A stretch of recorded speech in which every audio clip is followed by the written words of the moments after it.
Hello and welcome to the Doc Podcast. I'm your host, Dr. Mike DeLuke, and it's my mission to help you lead a happier, healthier, and more prosperous life, both personally and professionally.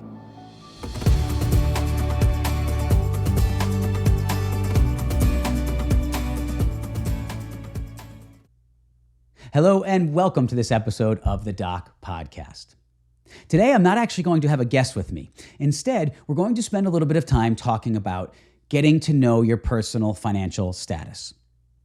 After my episodes aired with my CPA, John Vento, and my financial advisor, Justin Smith, I've had a lot of the audience reach out to me and ask really great questions about how to put action steps into place to achieve financial freedom, as my wife, Renee, and I did.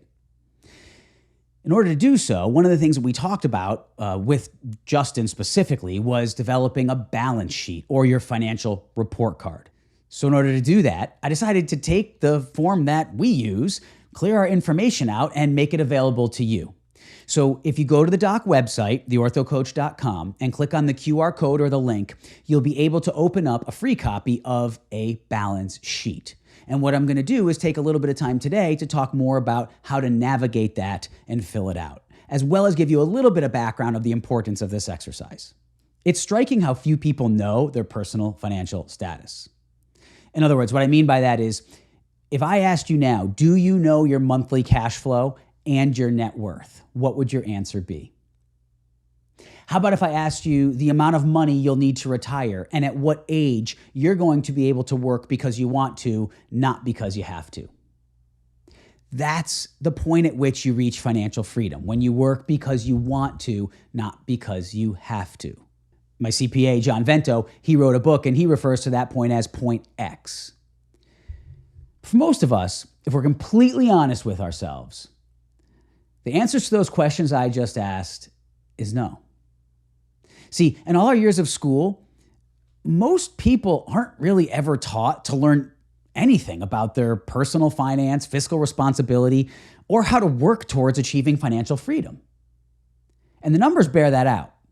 According to a survey of 1,006 adults ages 18 and older, it was conducted in 2023 by the website Credit Karma, 67% of respondents said they don't currently track their net worth.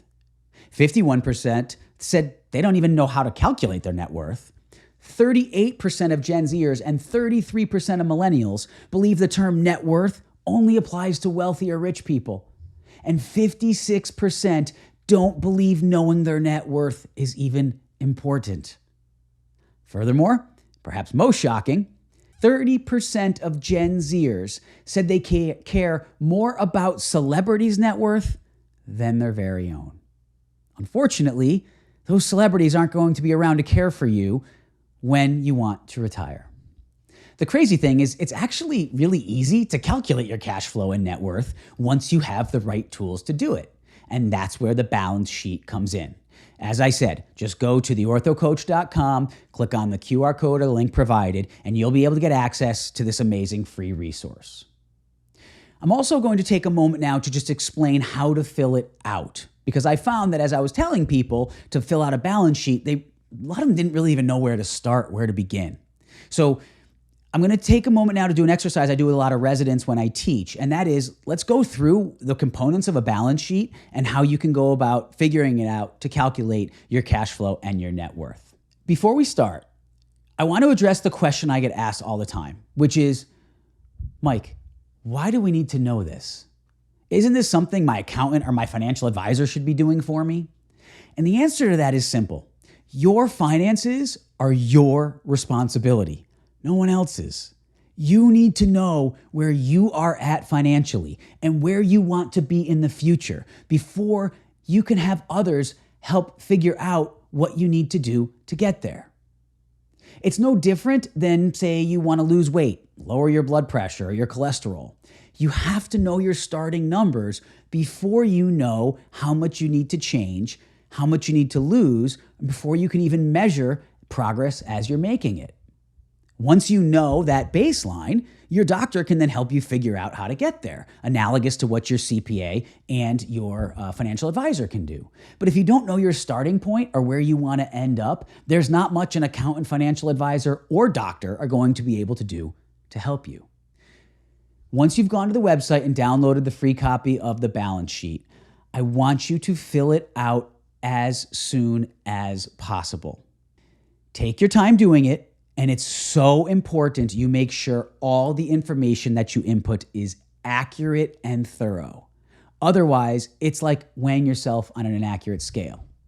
After it's complete and accurate and you've ensured that, I want you to review it carefully and use that information, which we're going to talk about, to set goals regarding how you're going to make the necessary change to allow you to achieve financial freedom in the time frame you determine or desire. Then I want you to review and revise this balance sheet at least annually. It will be one of the most important decisions you make for your financial future. So let's get into how to fill out the doc balance sheet. So once you've downloaded it, you'll notice that it has 4 parts: income, expenses, assets, and liabilities. There's a 5th tab on there that's labeled balance sheet, which is a summation of all the information that you've entered. This sheet will automatically calculate your cash flow, which is your income minus your expenses, and your net worth, which is your assets minus your liabilities. So let's start with income, the first sheet. Income's pretty straightforward, right? It's the money you make. There are 2 primary types of income: earned and passive. Earned income is the money you get paid to perform a job or a task.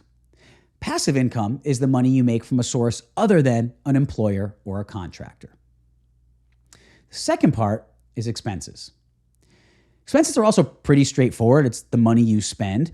But what I find is people tend to leave out a lot of expenses. They don't think they spend as much as they do. So it is so important to include all the money you spend. Suggestion I found works very well for people is if you pull 12 months, 1 year of credit card receipts, credit card statements, and bank statements to assist in this process. Because it really is easy to just kind of forget about some of those incidental expenses that you incur throughout the year. And you may say, well, Mike, in June, I had to put new tires on my car. So it cost, at that point, $2,000. How do I do that? Well, you can just average that over the month. So you would just divide the 12 into 2,000 and make that your monthly expense for add to your car repair. And then maybe you needed an oil change and so forth. So the best way to do it is just add up those expenses in that line item that I've given you on the spreadsheet, and then just divide it by 12 and you've got your monthly average. As an aside, a huge way to keep your finances under control and get ahead in this financial game is to minimize your expenses.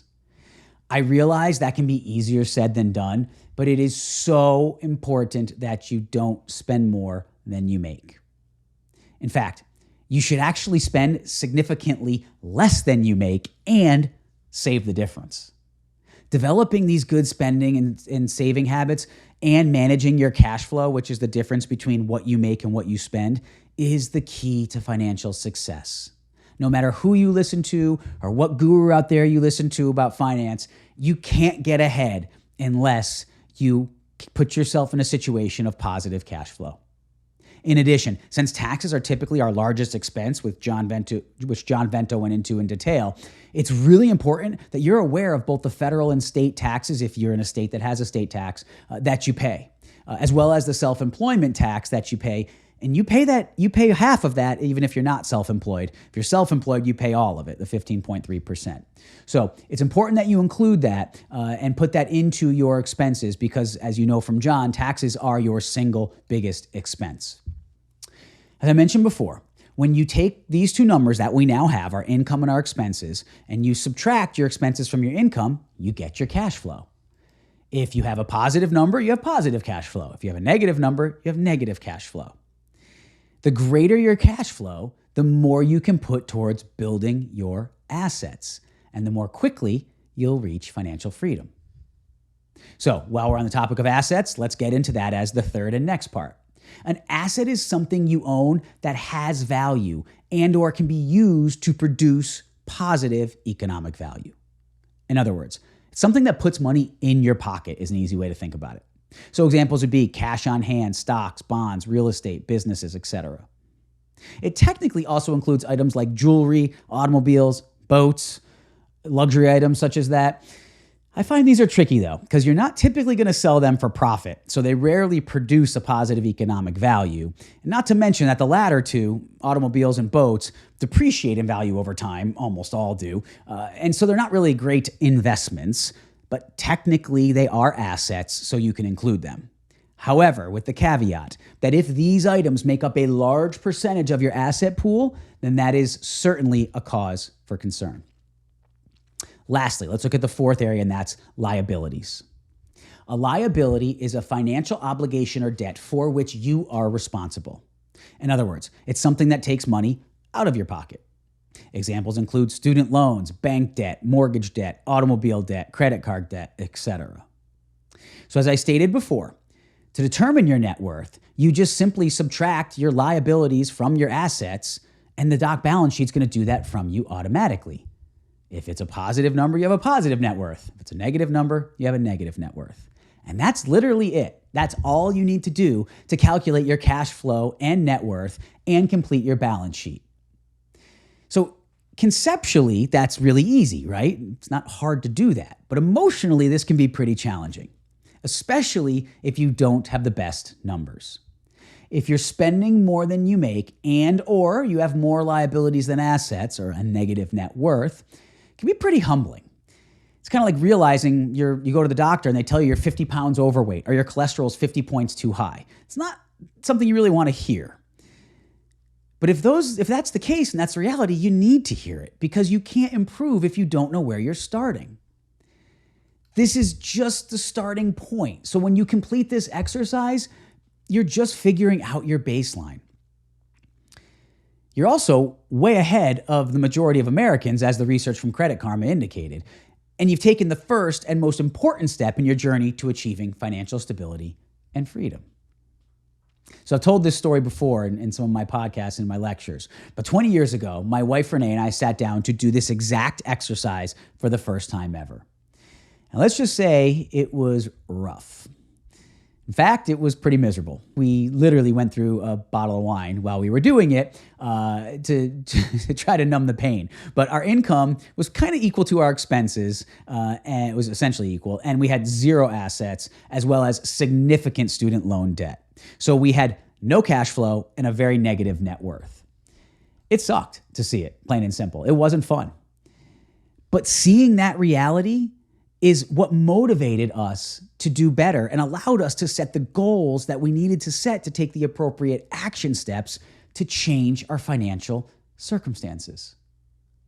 I'm happy and proud to say that we're now financially free, and we work because we want to, not because we need to.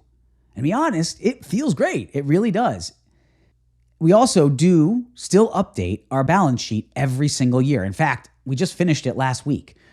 The thing that's different about it is, instead of being so humbling and painful, it's now actually kind of fun year after year to track your progress and watch your net worth grow and watch your financial report card get better and better and better because of the disciplined spending, investing that you're going to do along the way. Renee and I both believe that we wouldn't have achieved financial freedom as quickly as we did, if ever, had we not seen just how bad the numbers were years ago. But the key is to start this process today. Not tomorrow, not next week, not next month, not next year. Today. It's time for you to leave behind that 2/3 of Americans who don't know their net worth and join the 1/3 who do. So in addition to a link to the doc website and the balance sheet, I'm going to include in the show notes the episodes of the doc podcast that I referenced with my accountant, John Vento, and my financial advisor, Justin Smith. They offer amazing and valuable tax-related and financial information that really will help you set and achieve your financial goals as you work toward improving your financial literacy and situation. Lastly, I'll also put a link to my Motivational Monday that I did early on in the Doc Podcast platform that's on delayed gratification. I think listening to that will really help you better understand the process by which you can put the steps into action to achieve financial freedom. So thanks so much for tuning in. I'm really confident this exercise will help you. Reach out to me if you have any questions, and we'll see you next week. Thank you for watching this episode of the Doc Podcast. Be sure to visit theorthocoach.com to get access to ADA CERP recognized CE courses or to schedule a private one-on-one coaching session with me. And remember to join the Doc community on Facebook for more great content designed to help you succeed both personally and professionally. Just go to Facebook, search for the Doc community, and request admission into the group. You can also find Doc on Instagram at @theorthocoach. And always remember, you have been blessed with the ability to do amazing things.